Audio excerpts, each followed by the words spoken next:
So cutting to the chase, the training is hard, is it? Yeah. I feel it is. Nithyanandam, Sai Krishna Maharaj, Gangadhara Maharaj, how are you? Then we are fine. Okay, so where are you right now? Would you like to tell us something? So we are under the Kalpavriksha, the banyan tree in the Adi KAILASA Nithyananda Sarvagya. Okay. This is the very space under which Paramashiva had revealed the Vedas and the Agamas. Really? Yes. He himself revealed? Yes. To who? To Saptarishis, to Devi.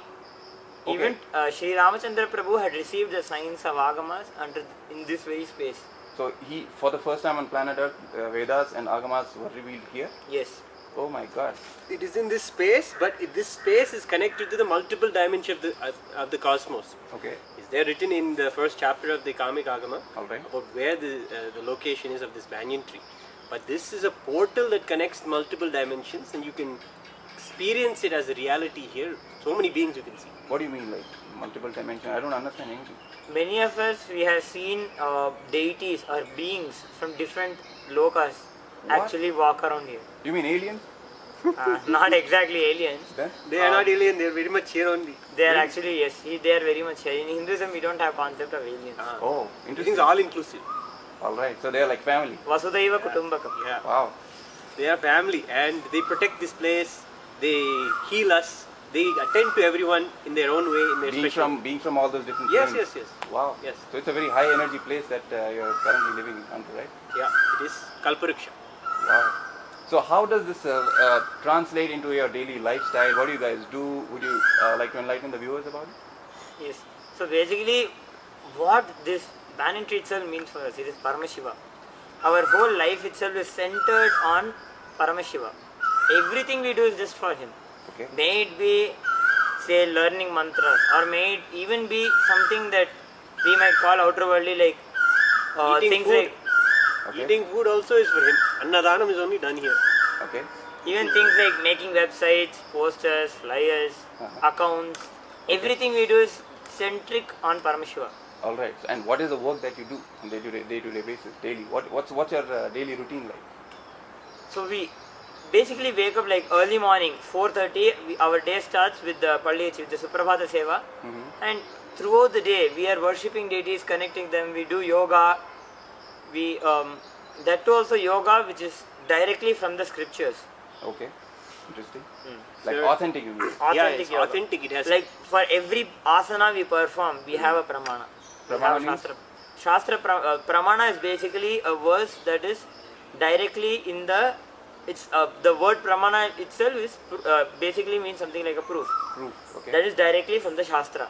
Shastra pramana is given the highest authority always. So whatever you guys do basically is directly taking from the reference of Vedas and Agamas. That's what Yes. you mean. Correct. So It is authentic. authentic. It is the best lifestyle. It is the best yoga which comes authentically from the scriptures and is performed and done with the mantras, with all the pranayama, bandha, all the 12 components are there. Alright. The yogas are the best. Interesting. And that's the yoga. And what else? Like puja, it's a temple really, right? Correct. That it's the temple lifestyle. Yes. So what happens? So What- we yes. all have our own personal Atmalinga, our personal deities that we have, that we do puja to, that we are initiated to by Swamiji, and then we have all the deities here who are living embodiments of Paramashiva, who have been done prana pradishta here. And here we have Swayambhu Nithyanandeshwara, who is self-effulgent. He is himself manifested himself here. So all these deities are there, and we just celebrate the whole day with them. Our day is just Not only back the to day, back. we celebrate our whole year with them. We Swamiji had said once that Hinduism is a kind of lifestyle where out of 365 days of the year, 300 days is for celebration and 65 years is for preparations for the celebration. Okay. So That's cool. literally, if you see any other temple, they celebrate 1 or 2 Brahmotsam. Brahmotsam is a period of time where we celebrate the deity. In the happening or the leela of the deity we celebrate within the Brahmotsam. Okay. So every temple will have 1 or 2 Brahmotsams. Our temple celebrates 12 Brahmotsams a year. More than 12 actually. Like Wow. literally One for every month. Wow. That's Literally one for every month. And the Brahmotsams are literally continuously non-stop. One And for many Ganesha, are- one for Devi, 2 for Venkateshwara, 3 for Shiva. Like wow. that. That's like too much of celebration to digest, man. You will digesting and fully celebrating only. It's a blissful lifestyle. But what about those allegations, man? All that negativity which some people are throwing at you guys, that it's a cult and that people are exploited and you guys don't get any food and whatnot. Man, what about that? These allegations are from the people, like they have already set up idea that that's how they are, and they don't have listening. But even they can't even see. It might have been like they will be surrounded with food. We are surrounded with food. Annadanam is there continuously going on here. Okay. And then saying no food is there. I don't understand. It's like he might have not got 2 chapatis a day, and he might have been telling that there's no food here. Something like that silly. Yeah. Yes. So basically, I mean, what you guys are trying to say is it's not really a cult. You're kind of living a culture, right? Yes. So it's an ancient culture that you're trying to revive, is it? Yes. Correct. It is revived by Swamiji, the Supreme Pontiff of Hinduism. Oh, would you like to tell something about Swamiji? Who he is and yes? Yes, Bhagavan Sri Nithyananda Paramashivam is the source founder of Adi KAILASA and the whole nation for Hindus, KAILASA. He is the Supreme Pontiff elected by 1,000 representatives and delegates of Hinduism, and he is also the Sannidhanam of various traditions, spiritual kingdoms.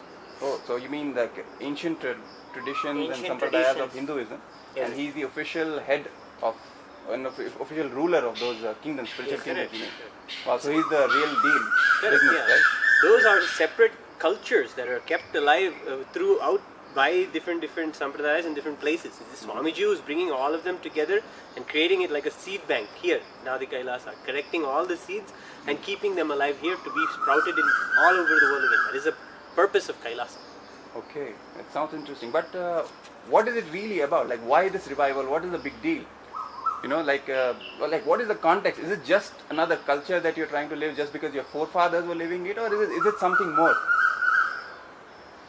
It is actually it's a breakthrough to humanity itself. It's a breakthrough to human consciousness. It's not just reviving a culture or keeping it like a museum piece. Okay. See, all of us in our 10th standard, we would have learned Darwin-Lewis theory in biology. What is that? Like about how from an amoeba, the life evolved to a multicellular organism. Okay. From there to a fish to a turtle to a monkey. Like evolving All right. of life itself. Okay. So now is the time from human we move on to the next level. All right. That happens by a superconscious breakthrough. That is what Swamiji is giving. It is actually it comes down to the very DNA that Swamiji is doing so much of work on altering and actually going to the source code and changing that itself. And being able to activate the DNA and making us express powers. The powers that are there in Shastra itself. Paramashiva has given a description of so many hundreds and hundreds of powers. You mean like the psychic abilities and Like we might have seen in many movies, like we can see like people just move things just by moving hands and Wow. that kind of things. It's not just a fantasy. It is real. It is there in our DNA. you guys are actually doing all that stuff here? It's a matter of our oneness. It is all centered on one principle that KAILASA is actually first fundamental and amendment to the whole constitution of KAILASA is that you have a right to be Paramashiva, you have a right to treat yourself as Paramashiva, to be treated as Paramashiva and to treat others as Paramashiva. This is a law. See, there's no other country that makes a law like this. You have a law just to make the fights not happen. Yes. But a law in KAILASA is to protect your fundamental right to be an enlightened person, to be Paramashiva. So Wow. because this is a fundamental right here, because you have a fundamental right to be Paramashiva, All right. it is a core law. And if you just see how this whole nation is being created, you can understand it is not about protecting humans. It's about protecting their highest possibility, which is Paramashivatva. And it's from that space only DNA and all the expression of powers and all that happens. Wow, that's so interesting. So all this whole science, is it also based on the Vedas and Agamas, or is it something new which he's bringing? What is it really? It is actually all this what we are speaking about, the power manifestation, being able to move things and all this. It's not something new. It has been happening a lot. We can see many Apta Pramanas. We can see in the Puranas. So it's a part of Hinduism itself. You mean? Yes, it is a part of Hinduism. It is rooted in Hinduism. It is done by avatars again and again and again. When they come, they did this. Krishna, when he came, he gave a conscious breakthrough to humanity about the power of the integrity of personal integrity. That was a conscious breakthrough, and what he gave Bhagavad Gita and his entire life itself was a conscious breakthrough that many people experience as Krishna consciousness, as a reality today. Rama, when he came, was social integrity, adharma, or how to live as a adharmic person. Those kind of possibilities is only what happened when avatars come. They give breakthroughs in consciousness, breakthroughs to humanity. Swamiji said that his purpose is solely to bring power manifestation consciousness to humanity. Okay, interesting. So how would this power manifestation be relevant in today's society for these people, like people around us? Exactly how would it be relevant to their lives? See, we might think that just being able to move items will just maybe reduce your work, but it is not about that. It's about even having what you feel about yourself will change. Speaking about DNA, now example say, I am from a Brahmin family, I am from a Tamil Brahmin family. Oh really? Yes. So Swamiji had said that the Tamil Brahmins have, all of them are Shastravadanis. What? That Sorry? They are Shastravadanis. What does that mean? That means they will be we will be able to learn any Shastra at very quickly, and it will be a part of our DNA. Wow. There are in Hinduism we have Sahasravadanis, we have Shatavadanis, So what does all that Ashtavadanis. mean? All these are like Sahasravadanis are people being able to manage and coordinate like 1,000 things at the same time. 1,000 things at the same time. Yes. That's like next level of multitasking, man. Yes. We have Multitasking, we speak about 2 tasks. Okay. Yeah, now speaking about 1,000 tasks. Yes, we have the music composers like about Beethoven and Mozart who were able to create simultaneous melodies and play them as well at the same time while being physically impaired. Okay. But the thing is, we are talking about Sahasravadanis who are able to recite and conduct 700 to 1,000 things at a time. They have multiple thought currents going on at a time inside their brain. So there have been people like that before? Or? Yes. Yes. Wow. There's all the acharyas that are described inside the Mahabharata are all Sahasradavanis enlightened. Like Dronacharya, Bhishmacharya, all of them are able to have the capability to invoke Brahmastra in something. Is not a simple science. Even the Puranas say that for a person to have the ability to even just pick up a grass and invoke Brahmastra and leave, he needs to have Brahma Vidya. That is, he basically needs to be enlightened. Only then he will be able to energize anything with that mantra. Wow. People outside are actually looking for something to really push them to their next level. That is how it's relevant for people outside. Everybody's looking at what can be better for me, what can enhance me better. They're looking into psychedelics, drugs and all these kind of different things that are going to make them only dependent on those things. Right. But we're talking about a civilization that is going to liberate you from body and mind itself and is going to give you the highest possibility and make you express all these wonderful things. Wow, that surely sounds like a very big promise. So that must involve a lot of training, is it? Yeah, it involves. I mean, I'm sure it's not that easy. We are highly cultured, but we are very elite because it requires that much.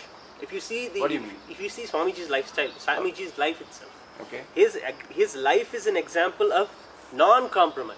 It's not compromise means just because I didn't have some time to be to sleep or some food to eat. He doesn't need it. That is why the Sanyas lifestyle itself. Okay. It is a aparigraha or a non-possessiveness of and a best minimalistic lifestyle. So you have the best opportunity to serve the world. So the best opportunity to serve the world, what all needs to be done for someone is the best lifestyle, which is Sanyas. So that someone needs to take on. And that's part of the training here. Swamiji had once told in a satsang that all I am asking you to sacrifice is nothing but your incompletions. Something that you don't even have is what I am asking you to sacrifice. Okay. See, something as simple as we are asked to wake up at morning 4:30. Right. For that, first thing that needs to happen, we have to break our laziness. We have to have the decision to wake up. Yes. Interesting. So, yeah, I mean, but is there something more to this training which you guys are going through? Because you can feel free to share if there's something uncomfortable and some discomfort that you feel. See, we are thoroughly impressed by Swamiji. Okay. Thoroughly, we've seen him seen what he does, how much he has put his life into, the work he has put into, the hours that he has spent in public, giving healing, giving darshan, giving spiritual talks that are enriching people. All right. Actually, in my life personally, I once went to a function where they were discussing Hinduism and Hindu rights and all these things. All right. At the end of the discussion, I went to the leader there and I said, it's very nice to see that you have dedicated your life to Hinduism. Like that, I wanted to start a conversation. But the first clear statement he told me was, I didn't dedicate my life, I dedicated my career. At that moment, the Gurukul kid in me came out and said, wait, I have a problem with that statement, because I am not about dedicating 10 hours a day. No. 10 hours a day is not what I want. I came from Swamiji. Swamiji says, dedicate life. Means that's 26 hours a day. That is more than what you can do in a day. And that's, for me, the most impressive thing. And for that, whatever I need to sacrifice, whether it is a little bit of sleep here and there, a little bit of food here and there, that's okay for me, because I want to know the best of me. I want to experience the highest possibility of me. For that, small sacrifices here and there of not having a 1-2 chapatis, or not having this conversation or that conversation with someone, all this can go away. I want to see him as an example, because he showed in his life how much it is possible for a human being to be able to live and give. And that's what I saw in him, and that's what I want to be. He is the center of it. So cutting to the chase, the training is hard, is it? Yeah. I feel it is, but it's worth it. That's all. Like, Do you feel people outside would even want that kind of a training? Yes. You can be frank with me, and you can share whatever you feel. I feel not everyone will actually, because Okay. Swamiji had once said that someone asked Swamiji, what will happen to the world if everyone takes sannyas? Swamiji said, not everyone is that intelligent. Alright, I'm getting what you mean. So everyone you mean everyone is not even capable of going through such a training? See, that it's about how mature a being is. It's like if they somehow just land up here, it actually means they are a seeker. It is a past so many lives they have been doing tapas and waiting for Swamiji in their lives. Okay. It is only that seeking that will even pull them. If that seeking is not there, if that desire itself is not there, then Actually, everybody who comes here has seeking, and they keep the seeking. It's just they forget the seeking. Here every day, the lifestyle, routine, and the whole tight-packed celebrative component of it is always reminding me, I am supposed to remember I am Paramashiva and conduct my life. It is always reminding me of the central principle of KAILASA, the central principle that Swamiji is saying. And that is what's keeping this seeking alive. It is only if you hold on to that seeking, you will be able to feel this place and see its culture. Okay, I get it. So anything you want to say to the viewers in the end to summarize all whatever you've been sharing your thoughts?